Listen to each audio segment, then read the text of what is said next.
I did a video the other day about what drowning looks like because very few adults really know what it looks like in real life. And I also wanted to talk about secondary or dry drowning. A lot of people still don't know what that is. So a dry drowning or secondary drowning incident can take place up to 8 to 12 hours after the child has been outside of the pool. And it can become fatal hours and hours later when you think that everything is okay.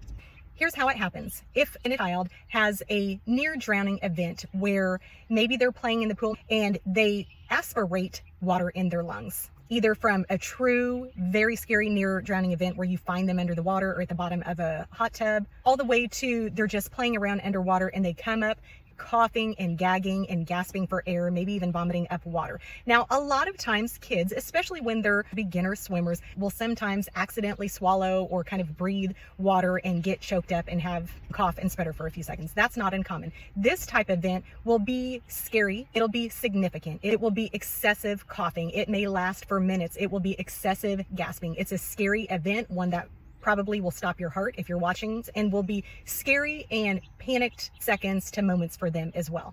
But in a secondary or dry drowning event, they seem like they get past that, like they overcome it, they're breathing and they get out of the pool, and you go home and you think that they're perfectly fine, that they completely survived that event. And while that may be true, it can also lead to a very dangerous situation. Because two things can happen. One, the irritation from aspirating that water can lead to inflammation in the lungs and airways that prevent your lungs and your body from properly oxygenating blood to your brain, to all of the vital parts of your body. A second thing that can happen is that they can develop chemical pneumonitis from the chemicals from the pool or the hot tub that they aspirated, and that can cause complications and irritation and inflammation and a pneumonia type situation for them. And this onset of symptoms can be minutes after the event, and it can be hours. Sometimes the full extent of the seriousness may not be realized for up to 12 hours, but you will often see little signs. So if the child has had a near drowning event, even when it didn't even seem like a near drowning event, excessive coughing, excessive sputtering, excessive gasping, if they develop a cough, if they seem to be having labored breathing whatsoever, sometimes it's even more subtle than that. Sometimes they may act out of character in odd ways. Maybe it doesn't seem like they're processing your conversation like you would normally expect. Nothing super alarming, but just seems odd. Maybe they're not talking or responding to you how they normally would in a fully oxygenated state. And you may just think that they're tired or just not paying attention or acting squirrely. They may do physical things that are very out of character. You may have a 9 or a 10-year-old kid who has a bowel movement in their swim trunks or something like that. That seems off, that seems odd, but they're out of the pool. Maybe even they're on the way home. And so you think it's odd, but you don't think it's related to that event an hour ago or 6 hours ago. If it doesn't seem like they're fully oxygenated, if the tips of their fingers are a little blue, if their lips and mouth are excessively blue, if they develop a fever, you may think they're getting sick. You may think, oh, well, they're just developing the flu. That just happened to happen today. If they're excessively tired, which is a hard one because kids are going to be tired after playing in a pool, especially if they're out in the hot sun, which also kind of zaps your energy. If they're excessively tired and want to take a nap, you need to be careful. Kids are going to be tired usually when they're done swimming.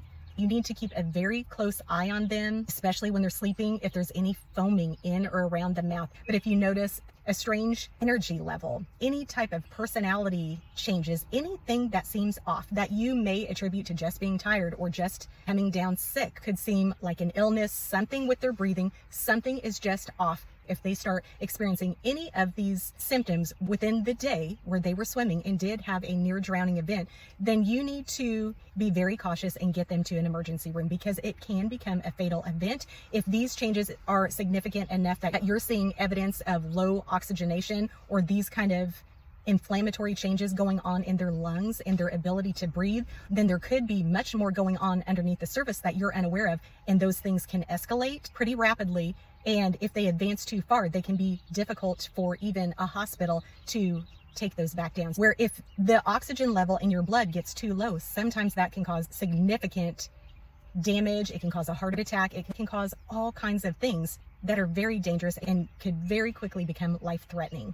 Take the precaution and get them to the hospital. Just because your kid seems to survive that scary near drowning event, anything that seems out of the norm within up to 12 hours of swimming, you need to take very seriously because we can save more kids if we're just more aware.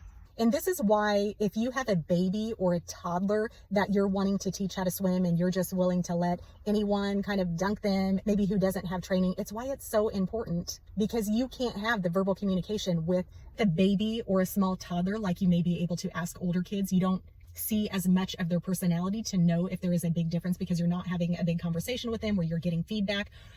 And it's so very easy for a baby or a toddler to get choked and swallow water. And again, if you lift them out of the water, they're breathing and you think they're okay. But so many people don't know about this very dangerous situation. And water is wonderful. It is so fun. It is great to give your kids exposure to water so that they can learn how to swim, learn the feel of water, become comfortable in it. But there are dangers a lot of people don't know, and we all should.